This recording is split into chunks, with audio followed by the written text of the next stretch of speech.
game, everyone. This is Rich Ramon, and you're listening to Still Toking With. Yeah. Greetings, my friend. This is the brain of TV's Pinky in the Brain. Yes, and my human avatar, Maurice LaMarche. Hi, it's Chris Poland, and you're listening to Still Toking With. Hey, this is Eric Roland, voice of Kendo Rappa on My Hero Academia, and host of the Tough Love Podcast. You're listening to Still Toking With on the Dorkening Podcast Network. My crew is ready to obtain the absolution, removing any doubt that we were ever fooling. Hey, what's happening, everybody? Welcome to another kick-ass episode of Still Toking With. Yeah, you know who I am, so I don't really need to tell you. But with me, as always, the man that puts the flash in flashy, Mr. Jeffrey Mark. Hey, everybody. Hey, I'm excited every time you have one of my friends on. It isn't that I don't enjoy everybody else, but there's a special thrill when it's someone I know personally. And let's both of us. That's everybody. Literally. I know. Every time we have a guest on, you're like, this is one of my friends. I'm like, I should have just called Jeffrey Mark to book this. It would have been easier. And let's give a shout out to our partner, Jeff, who is under the weather and is watching to make sure that we do it right. Well, he'll probably watch a little bit and fall asleep and then wake up at the end and go, I missed it. But we have a spectacular guest. Why don't you tell the folks about her? No, why don't you? A beautiful woman, a talented woman, a wonderful singer, so wonderful that we want to do a show together, a songwriter, a presence, a heart, somebody I really like. And personally and on stage, we're talking about the wonderful Laura Pursell. Thank you. Oh, gosh, I sound so important. I love that intro. Thank you. My pleasure, sweetie. Best. Welcome to the show. Thank you for having me. This is really exciting.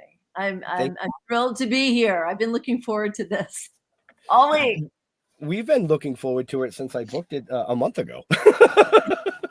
That too. Well, I didn't, I saw the book. I didn't realize it was Jeffrey.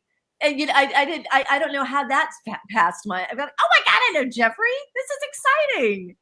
And the last time I saw you was when I did my show in LA. At the Hard Rock Cafe. The Hard Rock Cafe in Hollywood. You were doing a benefit. I was doing a benefit. That's right.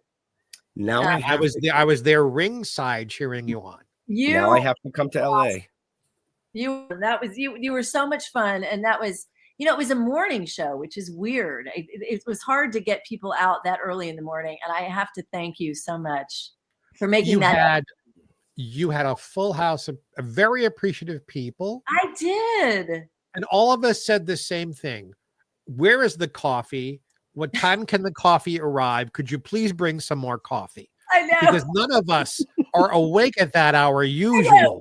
Stephen Wishnoff said, I don't do this for anybody. It's like, oh, thank you. You did it for me. So all of these celebrities come to this show because of Laura and because it's a charity, but at an hour that, I don't put on sparkles that early. Celebrities don't get up that early. But I did for Laura. And Hollywood Boulevard was pretty quiet. It was that early. There wasn't a whole lot going on. Yeah, all the noise came from us. So what's that like? Is that like noontime? Yeah, it was 11. 11. Oh, I was close. It was 11. Oh my God! Yes, it was 11. It was 11. By 11 o'clock, I've already gotten 6 hours in. I right. Well, in Hollywood, that's like 5 a.m. anywhere else, and it was. It's one thing. Like sometimes I'm broadcasting to England or Europe or something, and I'm up at 5 o'clock, or I'm going to do a morning show in New York or Boston, and I have to be here doing this at 5 o'clock in the morning. But sitting behind my desk and doing this, and getting all dressed and traveling somewhere. Yes. And then the show starts at 11. Yeah. They could not brew enough coffee. And then Laura started singing and nobody cared because we had a great time. It was an early morning for me. I had a string section. That is the only time I believe the Hard Rock Cafe has ever had a string section. Wow. It was pretty amazing. Yeah. And I wish I was there for that. And you were in great voice. I kept saying to the people I was sitting with, how can she sing at this hour? And then you just knocked us all out. Luck. I got to bed early the night before.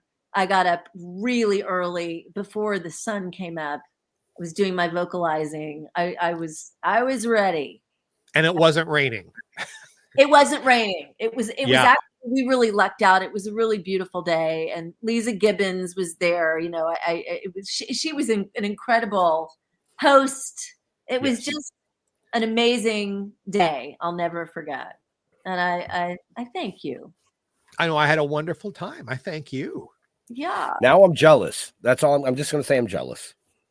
Well, you know what? I feel kind of sad because that's the last time I saw so many people, including our dear friend Harlan, who has lost his home in the fire. So many people I know have lost their homes in Altadena and in the Palisades. And it's just, I haven't been out there in several months. How is it going? How is everybody? It's tough going for people. Palisades is so toxic. People can't even still visit their homes yet. What's left of whatever. Right. So everyone, by the way, we're talking about my publicist and Laura's, Harlan Bowl, who lost his home in Altadena, burned it to the ground. Everything. Thank God. If you can hear my knocking on my microphone, knock on wood, he's doing well. It's going to be a long climb back, government and insurance people and stuff. But Harlan is functioning. Harlan is doing his job. Yeah. Harlan is safe. He's got a safe place to live. And he's keeping all of us going. And hopefully we're keeping him going as well. Well, yes. When he set up this interview, the first thing I said was, "You're working? Are you okay? Where are you staying?" And he keeps going. He keeps going. Amazing. I think Harlan was working within 48 hours. He's just amazing. Well, show business people ask, and this is a segue to you, Laura. Yeah. I get asked a lot, breaking through. How come some people get into it and other people with talent just sort of never get anywhere? And one of the answers I give is being a professional. Yeah. You are a total pro, Laura. Thank you. Why don't you talk to that? What does it mean to you to be a pro in our business? To really want it and to be driven and to hold yourself to a standard. I think you just have to really, really want it. You have to be hard on yourself. I mean, you have to get up. You have to put the work in. It's just, there's no other way. There's no other way. I will ignore what you said hard on. And then I want to ask you. Oh, man. Zoom. Kazinga. Hey, Squirrel. Whoa. We're in it to win it. We are. So was there something in your background before you became famous, before Laura Pursell was a name, that okay, I've got to do this? Was it an event or was it a series of things that pushed you? Oh, I'm so glad you asked me this question. I have such a good story for you. I know. I was not planning on talking about this. All right. This is not going to paint me in the most flattering light, but I'm going to tell you what happened. I was in college at the University of Tennessee. I had a degree. I was going for a degree in advertising. Now, I grew up pretty shy. I was kind of a wallflower. My dad was a very well-known pianist and composer, Bill Pursell, so there was not a lot of oxygen left in the house for me. My mom was an amazing writer and publicist, and they were huge personalities. And I spent most of my life kind of, apologizing for them and being embarrassed by their hugeness and their fabulousness. So fast forward to my senior year at the University of Tennessee. And we had to deliver a part of our thesis, if you will, was a campaign for a brand new cereal that was being sponsored by Kellogg. Now, the Kellogg company sponsored this competition, and it was held across campuses, nationwide. It was called campaigns, and it was a big deal. You go into campaigns and you put together a media plan, you design the cereal, you name the cereal, you have to pitch it to the ad people. And I, for whatever reason, decided to take this terribly seriously. And my teacher at the time, his name was DeForest Jackson. He was the man who created all the ad campaigns for Fresca, he did that commercial. Do you mean Mean Joe Green? Was it? Oh, sure. And he goes, "Thanks, Mean Joe." And the kid walks out and you just cry. He was a torchbearer in the Olympics. This guy was a total winner. And in the class, he said, "This is the biggest class of this entire university. This is the biggest class you'll ever have. This is very important. The rules are, there are no rules. There are no rules, because that is life."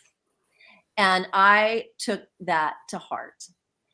We were divided up into teams. I was voted the team leader. I don't know why. It could have just been my fabulousness. They just decided that I should be at the helm of this ship. And when he said there are no rules, I literally, something in me was just awakened, and I had to win this competition. I had to win. I had to do whatever it took. He said, "There's a sign-up sheet for the space. You guys do what you can." I raced to the list. I took all the spaces for my team. Everyone. Ruthless. And Dave Richards' team was Laura Pursell. She took all the slots. That's not fair. He said, "What did I tell you? The rules are, there are no rules. You should have thought of that yourself. You're going to have to go find another rehearsal space." So that was the beginning. So then we wrote our media plan. I had him call the Chicago office of William and Morris or someplace. It was some huge company, to get media rates so that we could use them in our plan. And he said, "Well, how can I do that? I'm just a student." And I said, "Well, you lie, act, pretend like you're a big ad man, get the ad rates." And so he did. And they were so impressed with him, they wanted to fly him to Chicago to give him more information. And then he caved and said, "I'm really just a student at the University of Tennessee." And I said, "You idiot, you should have just gone. You should have gone. Don't ever, ever, ever, ever admit that you were acting."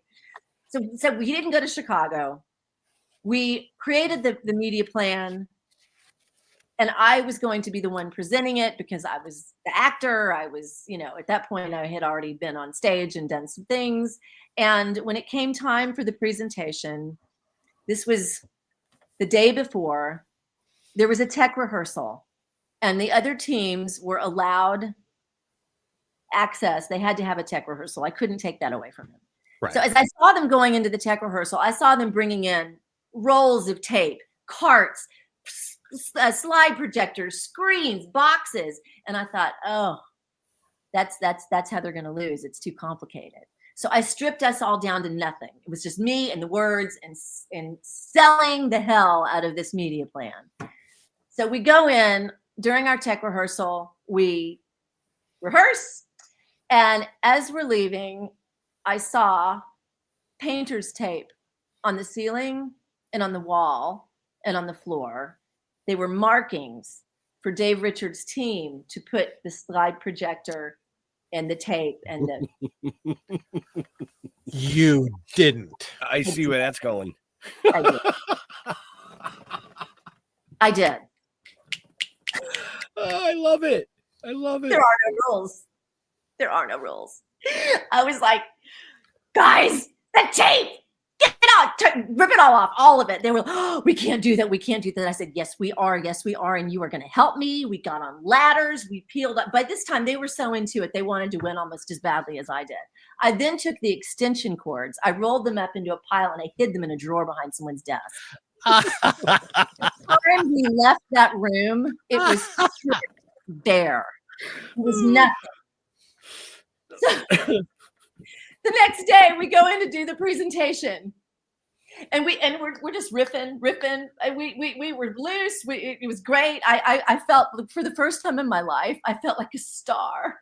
I really held the audience, and I could tell that the judges were just eating up every piece of shit that I was saying, everything they loved. And as we walked out with confidence, in comes David Richards' group, with all these carts of boxes and rolls of paper and tape and film, and I was like, good luck finding your place. So they went in, they couldn't get set up in time, they got docked, everything was in the wrong place, they were so thrown, they forgot part of the presentation. I won by a landslide. I won. Of course you. It was like 50 points. It was some insane margin. It was like the highest margin of any winner ever at the University of Tennessee during campaign. And I came home. I was so proud of myself. I was just gloating. I mean, I'm a winner. I did this on my own. I did it. I didn't care how I did it. I just won. I was dripping with power, with just this confidence. So I go home. And I'm talking to my mom, and I had a couple glasses of wine, and I let it slip, how it happened. And she was appalled. She was absolutely appalled. She said, Laura, are you proud of yourself? I have this nice, genteel Southern mom who's very colorful. And I said, yes, I am proud of myself. And she said, you would do that again? Yes, I would do that again. I would absolutely, I would do that again. And she said, well, you and my mother have a lot in common. And I guess that's where I got it. I guess I got it from my grandmother. And I never told anyone that I never told my roommate. My roommate was on the other team. I didn't tell her. I had listened in on her phone conversations to find out what their plan was. I found out the name of the cereal that they had named. I was horrible. I was just awful. And looking back on it now, I cannot believe that was me. I cannot believe I did that. That was somebody else, yet it was me. So obviously I have that dark passenger inside me. And I just remember that being the first time I was like, I need to be on stage. This is my spot. This is where I belong. Yes. And I will say I never did anything like that again. Yet. But I have not. Well, the moral to that story, folks, is that there was no rules. There were no rules. The rules are there are no rules. Now, was this DeForest Jackson's fault for awakening this demon inside of me? Was this? We'll go with that. Was I going to sooner or later? No, this is all in you, Laura. That's why you are where you are. The thing was, I didn't need to do it. We would have won anyway. Just on the strength of our presentation. I didn't need to sabotage the team. I was horrible. But I think it's ironic. I end up playing Tanya Harding in a music video. I was going to say that. She didn't need to do that. You had a triple axel. Nobody else could do a triple axel, but she felt like she had to cement the deal. And that's what I did. I had to cement the deal, man. I had to make sure there was no margin of error that we were going to win that competition. There's no button to my next question. I'm just curious. What was the name of this cereal you came up with? Do you remember? Yes, I do. It was so bad. We named it Brand Strands. Brand Strands. It just sounds gross. It just sounds gross. But I created the jingle. I sang the jingle. We did a whole Brand Strands. Doesn't it sound nasty? Do you remember the jingle? Sounds like poop. Yeah. Oh, yeah. Brand Strands. Ba-da-da-da-da. Ba-da-da-da-da-da. Ba-da-da-da-da. I did. I ripped off, what is it? American Bandstand. Bandstand, yeah. I ripped off American Bandstand and I made it Brand Strands. How stupid. How hokey. Like, no, how brilliant. Did I not come up with something a little more creative? Did you have fun doing it, though? You want to eat it? We're gonna eat it today. Da-da-da-da. Brand strands. And they harmonized with me. We went into a studio. We recorded the jingle. And you know, the other team, you know what the name of their cereal was? What? Manna, like manna from heaven. That's a good name. Yeah, but it's not fun. Your cereal is fun. It just sounds like something when you go to the doctor, he's like, well, you know, go home and eat some manna or eat some bran strands and you'll be okay. No, thank you. You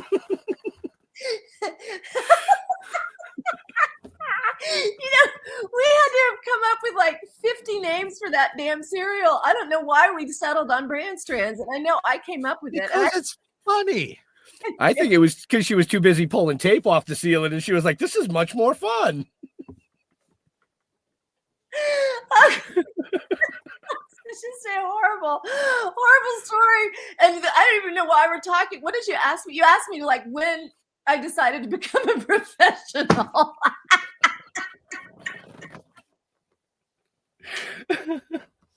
Sorry, you. If I can do brand strands, I can do anything. That's right. I got away with it. So take us from Tennessee to when did you start working as a professional? Gotta get Pull it together. Come on now. Hold on. Yeah, get it out. Shake it off. Okay. I came to LA I had a bad breakup with a boyfriend. I walked in on him on Christmas Eve with another girl sitting at my place at the Christmas dinner table. That was pretty bad. So my uncle offered me a job in California, and I took the job because I thought, I'm going to show him. I'm going to go as far away as possible. I'm going to go to, if it had been New York, I would have gone to New York. If it had been Chicago, I would have gone to Chicago. It just happened that this company that my uncle had a job in was in California. So I go to California. I quit the job within 2 months. I couldn't stand it. It was sales. I mean, as soon as I graduated with the degree in advertising, I realized I really was not cut out for a desk job. So, of course, I met someone who said, oh, you should take some acting classes at South Coast Repertory Theater. So I enrolled in the South Coast Repertory Theater in Costa Mesa. And then I was bitten by the bug in a massive way. And that was it. I mean, that was it. I did so much theater. I got paid nothing. I didn't care. I worked in Redondo Beach, Palos Verdes. I went down to Laguna. I took every non-union, non-paying. I just wanted experience. And I won't get into all the details, but I made my way up to LA. I probably lived in 14 different places in 10 years, and I'm not exaggerating. Wow.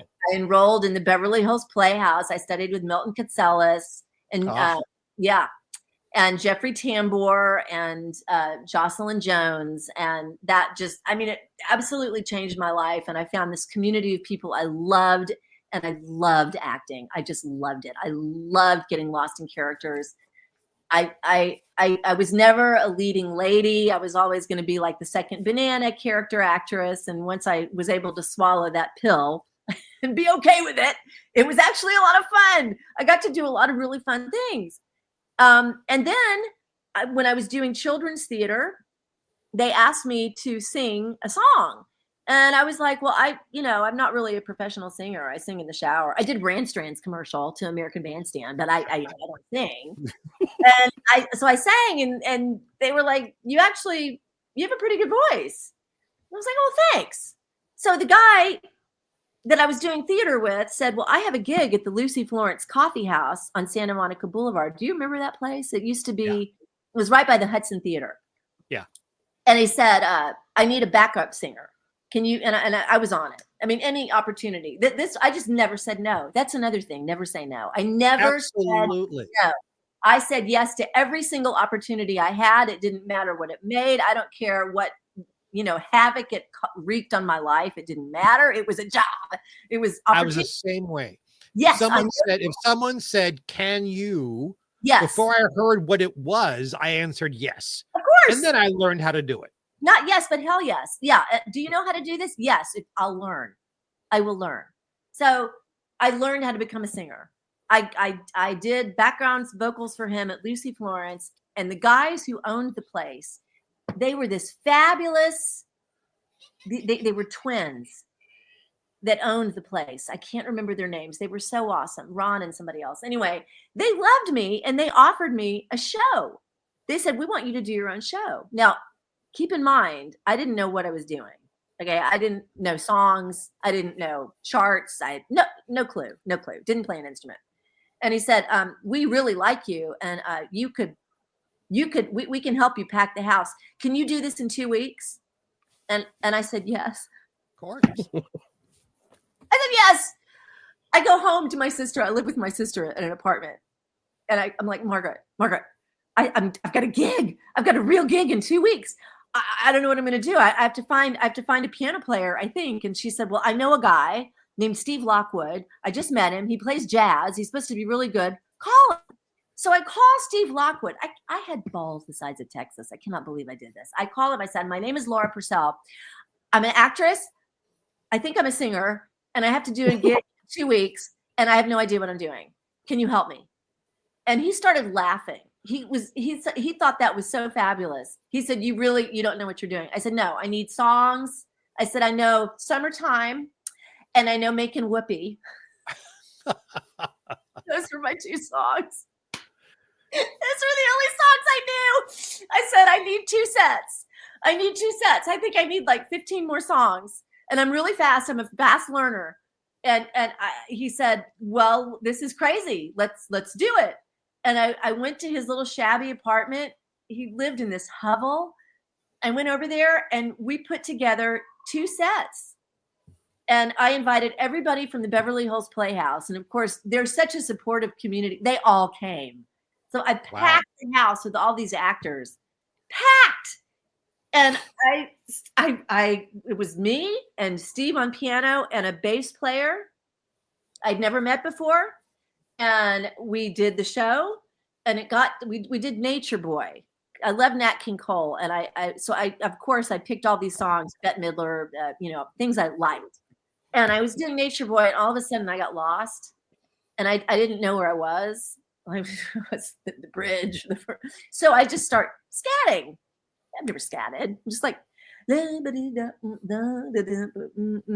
and Steve looks over at me and he's like, you really don't know what you're doing, do you?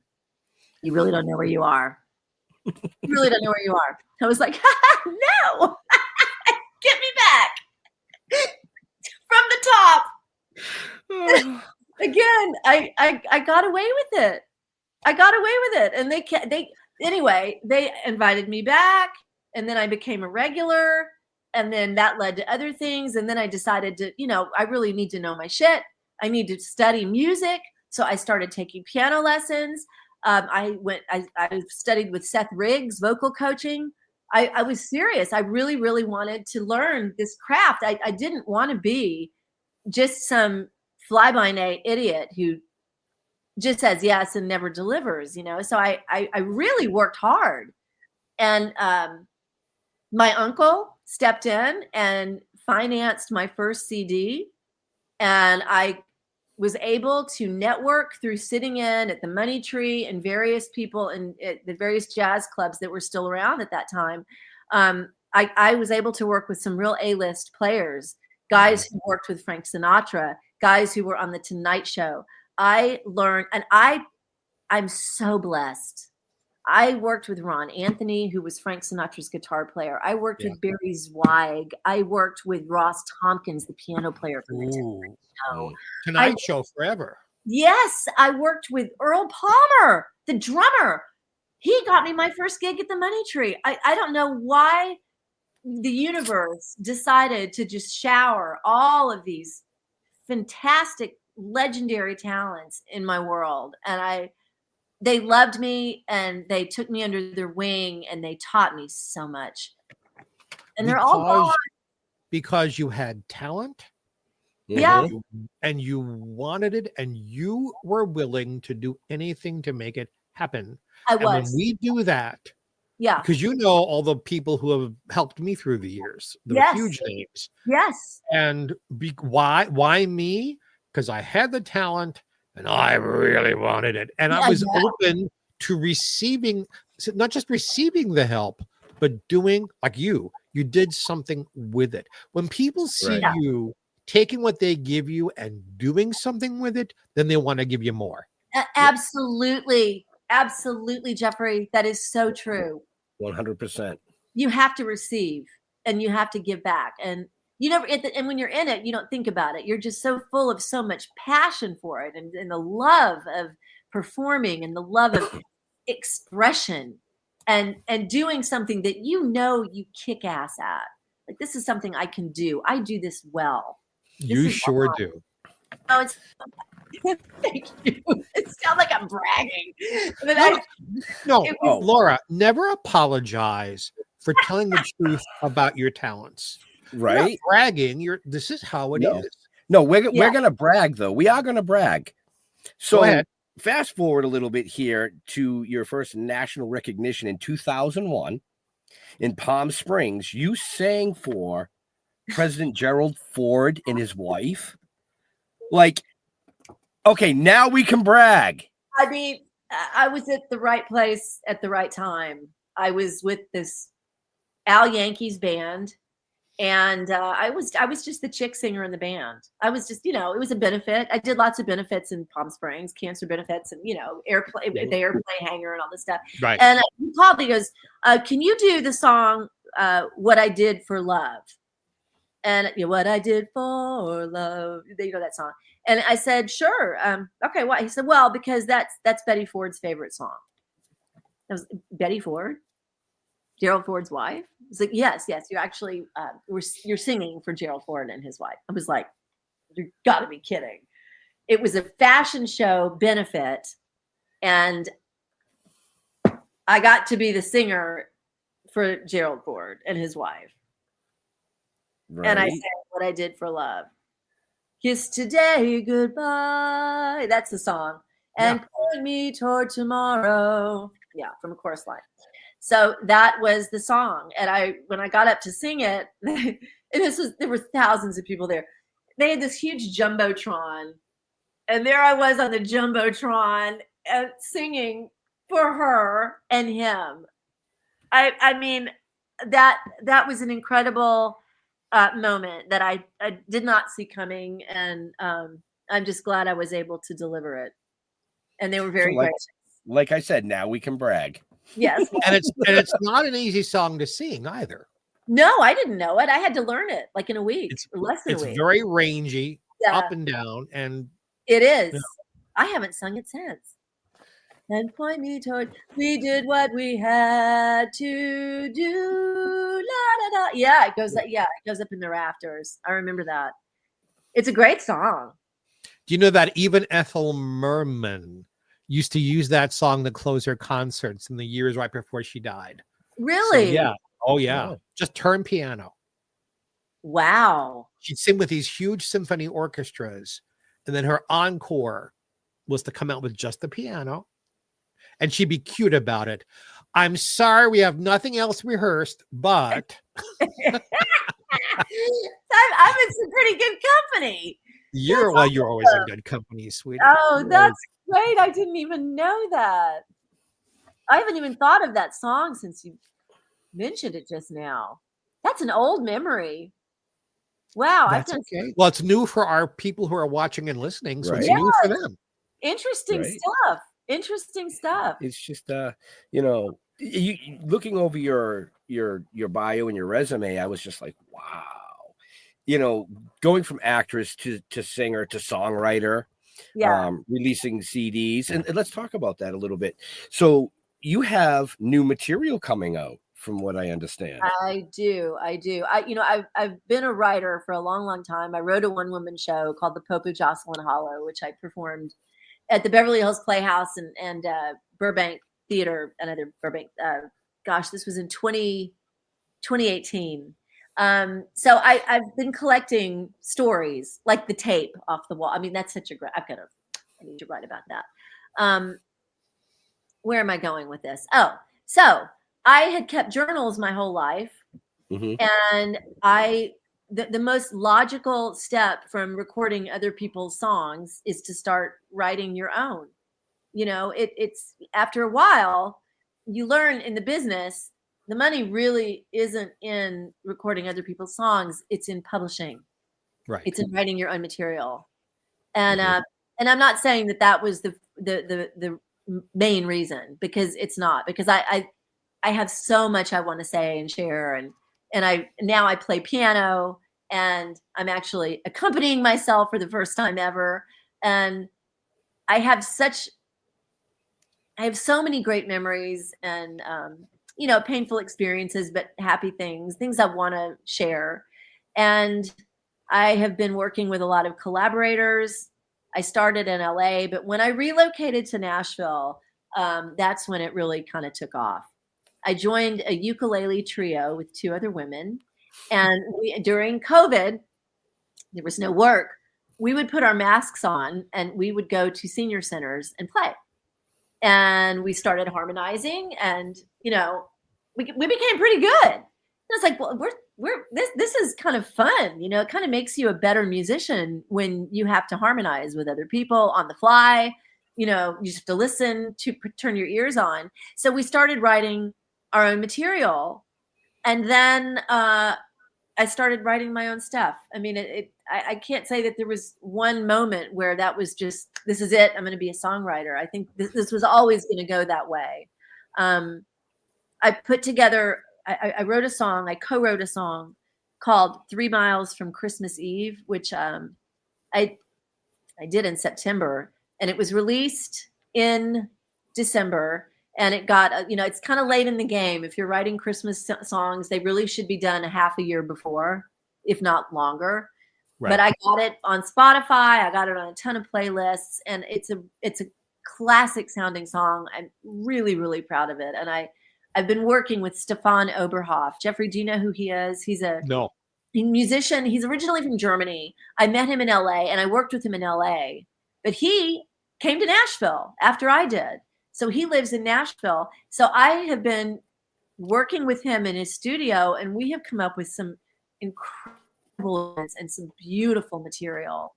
And I'm really excited about it. In fact, I'm going up again on Saturday to finish 2 new songs. So I'll have a lot more to report on that in a few weeks. So tell me, because I don't know the answer to this. Why Nashville? What brought you to Nashville that you're not out here on the West Coast being available to me to do a show with me? Because I want to. I can come out. I was born and raised in Nashville. And when my father died, he died from COVID in 2020. I was the executor of his estate. Mm-hmm. And so he left quite a mess. He thought that he had it all organized. He didn't. And, he was 94. Wow. He was in great shape. It was shocking how it happened and the way it happened.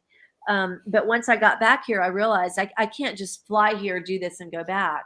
And it was the middle of the pandemic. So I was stuck. For a year. Yeah. And during that time, I was offered a job coaching figure skating, Scott Hamilton Skating Academy. And it saved my life because I was just grieving.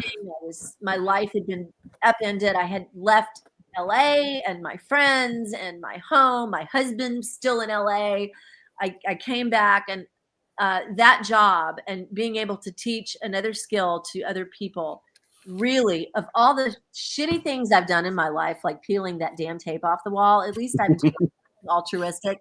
I have done something really good. I have taught all of these kids and adults how to skate. I have given them so much joy and physical activity, something that's healthy and artistic, and I love doing it. It's exhausting, but that is actually paying some of the bills while I do music and write. So I have been going back and forth. I still have a home in Studio City. I've just been entrenched here doing all of these other things. But Jeffrey, I want to come back. Give me a reason to come back. Let's plan a show. No, I'm giving you. I'm doing this in public. I want to do a show with you. Let's do a show together. I really want to do a show. And let's do something nice for someone right now. You brought up figure skating.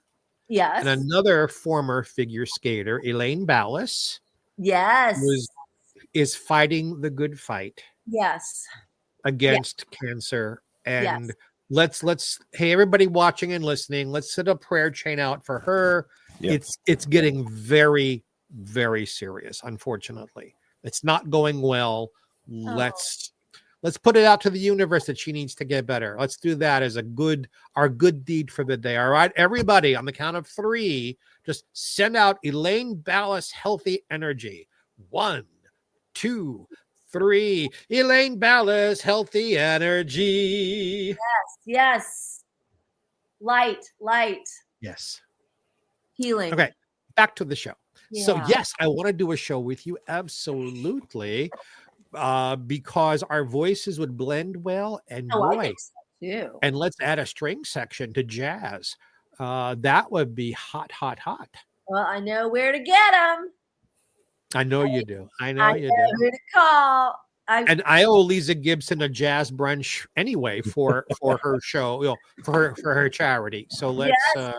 Lisa Gibbons has a charity for Alzheimer's. Well, and it's for caregivers. It's for the caregivers. The caregivers. Of people. It's just so important. These are the people who shoulder all of the stress. And what she does is she provides resources and help for people for caretakers who have nowhere else to go. And even just answering questions, counseling, providing people to come and help.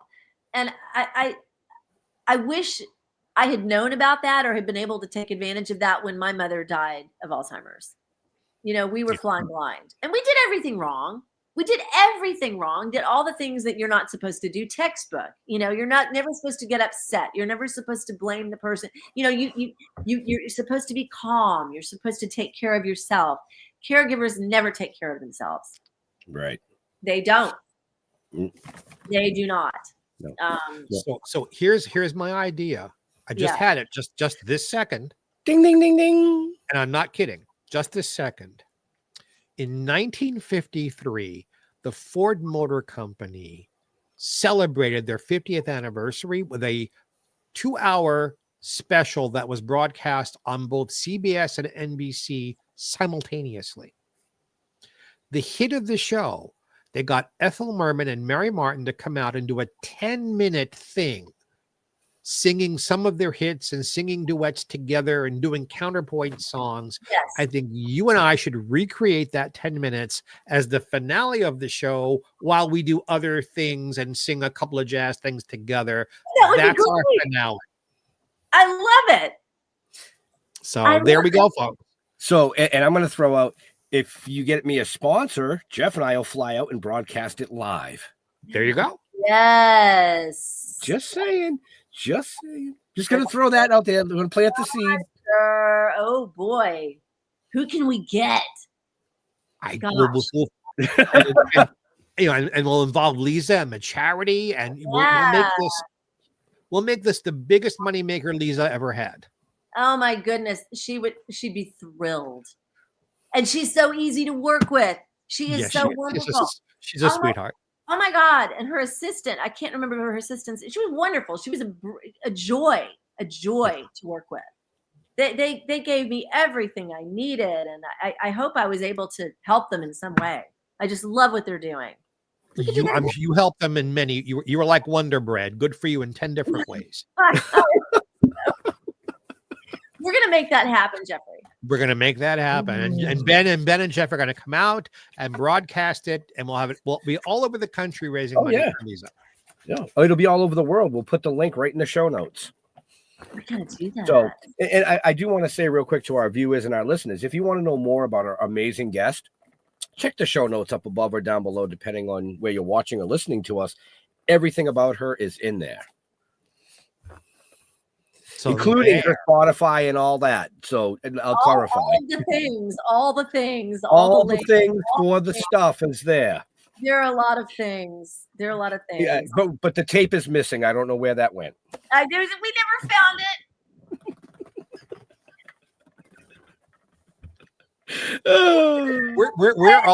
we're being very giddy tonight, and I'm glad. I cannot believe you guys got me to tell you that story. It's a comfort zone. So Yeah. before we went live, I explained to you, it's like literally being in the backyard with your friends and just chatting. And it's about comfort and it's about the guest. Right. And you asked me when was the moment, and that really was the moment. And I remember the judges up to me afterwards, after my dastardly deeds, and they said, "You were just a star. We could not take our eyes off of you. You are a performer." And I thought, wow, I thought I was going into advertising. Maybe I'm missing my calling. I should probably do something else. You are an entertainer. I'm an entertainer. Yes. There are people out there who are singers or actors, but very few of us are entertainers. A very quick Jeff story. I make it because this is about you tonight. I was invited to sing for the Johnny Mercer Foundation. Oh, really? Yes. So I sang, a Quincy Jones arrangement of Satin Doll, because, go big or go home. That's awesome. And Johnny Mercer's grandson runs the foundation. The whole Mercer family was there. And then, of course, all the other people. This is at the Catalina Jazz in Hollywood. Yes. And he got up on stage when I was finished. And he started kibitzing with me. And he whispered in my ear, "You're an entertainer. You're different." Wait, and who whispered this? Who whispered this? Johnny Mercer's grandson. That's amazing. Oh my God. And some other time I'll tell you what it is I did that made him think that way. But he said, "You're the only person I've ever heard who sang the lyrics to Satin Doll." So Duke Ellington, the music, Johnny Mercer, the lyrics. Yes. That you're the only one who understood what the lyrics meant. You're the only one. Wow. So yay. Wow. Because we're entertainers. We get it. Yes. Put a microphone or a camera or a spotlight on us and we're ready. Well, you're ready. But the reason you're ready is because you've done the work and you understand what it is that you're communicating. It's acting, it's singing, it's communicating. It is sharing. And it's having a strong point of view. When I first started singing Satin Doll, just from my own amusement, and my friends would say, "Oh, it's a great tune, but those lyrics are terrible. Why do you want to sing that?" And I thought about it, and I said, "There's something in those lyrics for me." And then it hit me what it was. You have to share. Cigarette holders, which wigs me over my shoulder. He digs me out, cat in my satin doll. Yeah. Okay. I'm nobody's fool, but I'm playing a fool as can be. Yep. I'll give it a whirl because I ain't for no girl catching me. Switcheroony. Satin Doll is a song about being gay. Oh. That Johnny Mercer wrote. And his family says, yes, that's what the song is about. Nobody else got it. Nobody else got it. So obvious. Now that now that I brought it up, but before then, of course. So I felt so good about that. It's like, yes, I understood. Of course. So I'll sing that in our show. When we do the show together, I'll do that arrangement so you can hear how it goes. And anything by Johnny Mercer, I just love. I went to visit his gravesite in Savannah, Georgia. And, everybody leaves little martini glasses on his gravestone and little pianos. And he's a treasure. He was a treasure. Mm-hmm. I was very lucky. The very first professional show business job I got was playing Mayor Dogmeat in Little Abner. And all the lyrics are by Johnny Mercer. So my first time out, I got to sing his lyrics. And it's a typical day in Dog Patch, USA. That's how I got started. So yay for Johnny Mercer. you've got good taste. Good taste. Yes, I do. Also in Friends. Yes, you do. Yeah, you do. So do I. I'll give you that one. Ben, you're talking too much. You're monopolizing the whole No, conversation. this is the type of show that I enjoy because Laura's done most of the talking tonight, which is exactly how we want the show to go. Because the show's not about me or you or Jeff when he's here. It's about the guest. But one thing I do want to bring up, because we're getting closer to the times, but not only are you national known, but you're internationally known with your music. So, well, I mean, St. Petersburg, Russia, Ireland. You've performed in these places. Yes. What was that like? Well, I will tell you. Please do. When I went to, you have no show if you don't tell us. So tell us, please. When I went to Russia, I went with my dad, and he had been booked. But he wanted to bring me along. He said, I will go if my daughter can come. And I was like, okay. And they brought, and because he didn't want to perform by himself. My dad and we did a duo thing. He played piano and I sang. We did this for years. So I went, and Jeffrey, you'll love this. Do you know what I did before I went? I took classes in how to speak Russian because I did not want to go to Russia and not be able to communicate with the musicians. Spasiba. So yes, da. So I learned how to say, bыстро, медленно, how to say too fast, too slow, слишком много, introduce myself, меня зовут Laura. I learned not all, it's a very complicated language, but I learned the Cyrillic alphabet. I learned how to read the signs, the street signs. And so when I went to Russia, I got invited back. I got to go a second time. I performed at the Grand Hotel, which is 5-star palatial place, Nevsky Prospect.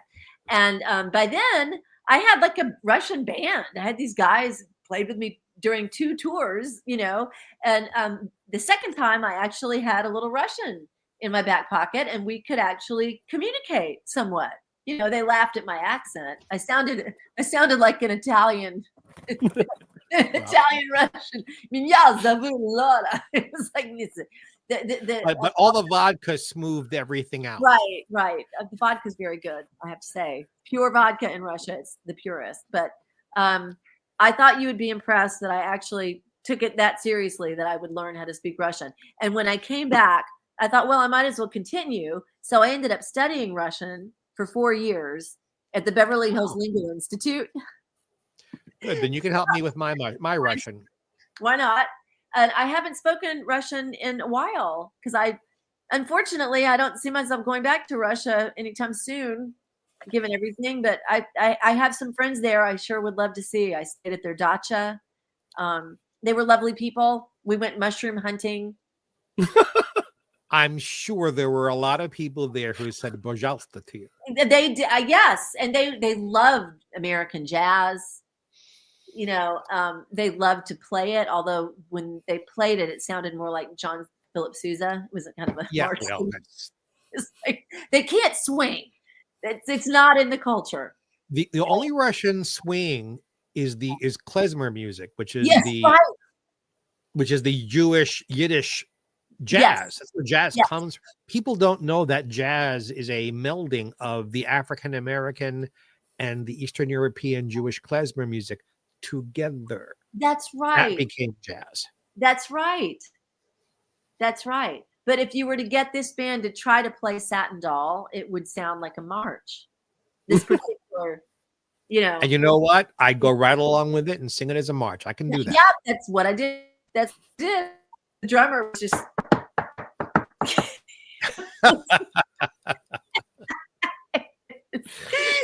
Everything was, a march-like shuffle. But it's why Ella always traveled with her own trio, just to make sure.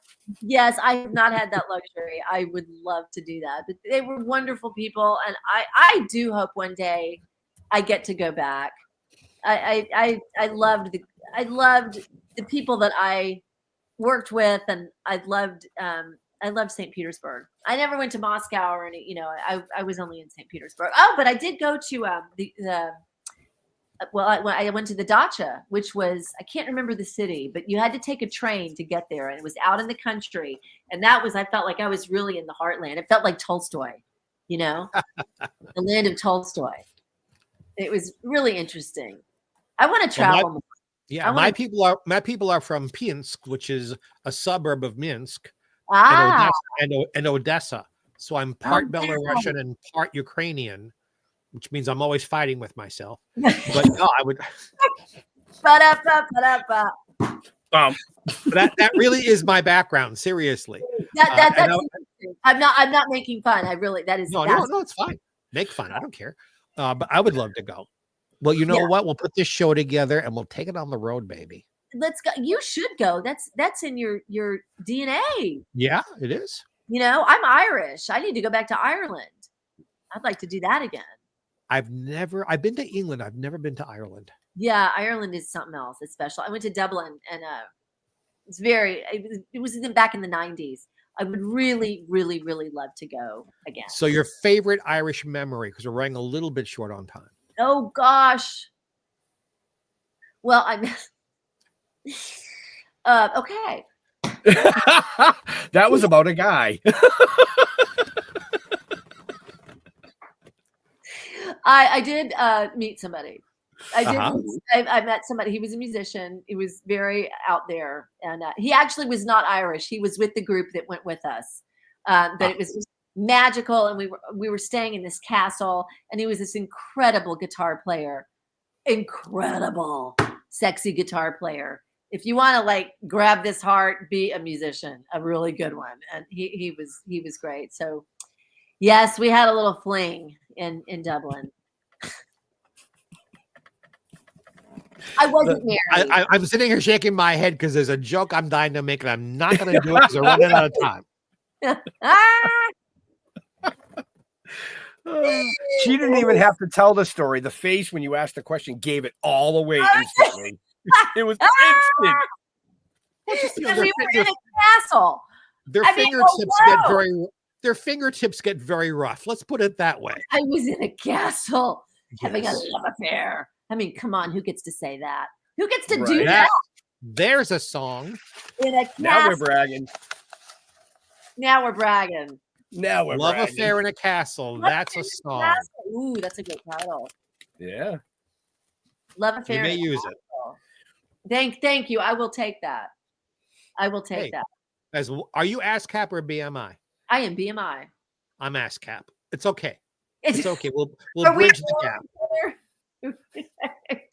Are we on opposite sides of the fence? Not at all. You and I are never on the opposite side of anything. Never. I'm only BMI because my dad was BMI and I didn't know what else to do. Whatever dad said, I did. For those of you who are wondering what the hell we're talking about, it's where you put your songs that they watch over your payments and things. Yes. And ASCAP is more old school kinds of music, and BMI is more modern and rock and stuff because they were in competition. So you're saying I'm old school. No, you're BMI, you're new school. Oh, BMI is new school. I got it backwards. ASCAP is old school. Oh, the truth is I am pretty old school. Well, you're an old soul, I'm an old soul. I like Johnny Mercer. That's old school, you know. It is. And he's one of the people who founded ASCAP. So there you go. Right. Oh, that's it. I'm going to have to look into that. I didn't realize that one association was different from the other. I thought they both basically just kind of did the same thing. Just for the folks who are watching, just so they know what in the world we're talking about. Yeah. It's an organization that collects royalties for songwriters. I haven't received a huge check, but still waiting. Maybe. Yeah, I've been waiting for my latest money from my big hit, Bisexuality. So no, seriously, I am an ASCAP. Look up ASCAP. My song is in there. I promise you. It just doesn't even sound right. Bisexuality. And you have some royalties. Gives you 2 sex to molest. It's all for the best. I'm telling you, it's a song. It sounds like a hit. Well, I sang it an awful lot in the 1970s, so hopefully you people still did. remember Well, it. you Oh, are sure. due some royalties. No, I was kidding. I wasn't kidding. No, that's for real. That's a long time ago. And you wrote it? Well, I'm old. It's a long time ago. I wrote it. I wrote it when I was a teenager. You know what? There are a lot of royalties that are probably owed a lot of songwriters that will never be recovered because people, they don't pay. They don't pay. Don't get me started on that. Don't get I me know started. that's a whole And it's not just the music industry. No, books. Do you know how much money I'm owed from publishers on books I've written that I'm never going to see? Oh, I'm gonna say that was one of the biggest reasons when Jeff and I sat down and we started writing the novel series and the comic book series. Yeah. Everything stayed independent. Yeah. It was us. Yeah. There was if we went to a publisher for the novel, it was like, oh, we're going to do this. And no. Here's a check. This is what you're going to do for me. Yes. Period. Well, and now with social media and podcasting and everything, you don't need them, right? I mean, that's the great thing. If there is we can cut the BMI ass cap right out of this. Right. You want my music? Buy it for me. It's been such a long time since my ass has been capped. So now that was TMI. Yes. And if that happens more, it'll be TMZ. But Ooh, boy, I'm on fire now, baby. Let me tell you. Roll. I'm just so happy to see you, Laura. I think all of this exuberance is just spending time with you. Oh, it's great. I just love this. This is so fun. We're going to do this again. We're going to do it in person and we're going to do it for an audience. That's I'm serious about the show. Let's do this. I'll come back. I just need a reason. You have my phone number, do you not? I have. Well, I know we're connected on social media. Okay, for sure. Because I reach out. We're gonna start, folks. We're doing this. Yeah. I've committed publicly that we're gonna do this. Yeah, as have I. Yay. As have yes, I. and I'm sorry, I can't edit this out because this is not pre-recorded. This is live. No, we're live, baby. We are bound. I am putting it out there. This is happening. Yeah, and I haven't done a show in LA since the Hard Rock Cafe. So, it's time. It's time. It is definitely time. Let's make this happen. Yes, sir. Ben, we're running out of time. Do you have you always ask me, I'm going to ask you. Do you have another question you'd like to ask this beautiful young lady? No. I threw all my show notes away because you took up the whole show. No, I'm just kidding. No, I mean, I just loved the interview as always. Great guests, great co-hosts. Missing our third wheel because we are missing Jeff. We are missing third part of the show. Right. Well, I think you guys handled it very, very well, and this was so much fun. It's rough when there's just two of us because I'm watching for comments over here or anything, questions that might come in. And I'm checking different things as we go. I got it running live over here. So I'm glad that Jeffrey knows how to talk. Oh, well, that's good. That's Jeffrey does know how to talk. He also knows how to sing and write. I do. Laura, all of our fans who are the 1.3 million people who might be watching us or watching a rerun of this, how can they find you in your media? If you want to be here, if they want to be in touch with Laura Pursell, how do they do it? Well, my website, laurapurcell.com, LAUR, and don't misspell my name, people. It's SPURSELL. I don't know why my ancestors decided to change the spelling because now nobody knows how to spell my name, but it's PURSELL, laurapurcell.com. And I'm on Facebook. I'm on Instagram. You can Google me. I can even give you my email address. No, don't do that in public. That's a mistake, Mark. I won't do that. I won't give you my phone number, but I'm kind of like a cockroach. I'm everywhere. It's just, it's hard to avoid me. So again, folks, for everybody watching or listening, if you want to find out more about Laura, it's in the show notes up above or down below, depending on where you watch or listen to us. I'm but it's kind there. of horrified that 1 million people are going to hear about the tape. They're gonna enjoy the story, sweetie. Really, they're gonna do the same thing I did. Laugh. Yeah, I'm it's a really great. a nice person. So, folks, if you're missing your tape, Laura has it. I'm not ambitious. I'm not ridiculous. Really sweet person. I would never do that. It was someone else. So the moral of the story is she's a huge talent, a lovely woman, and don't fuck with her. I have a dark passenger. The moral of the story is make sure you tell her there's rules. Yeah. That's it. She will follow the rules. She will. Rules. If you tell me there are no rules, I will take you seriously. I'm And very then you will Tell her lose. if you tell her there's no rules, she will take you seriously.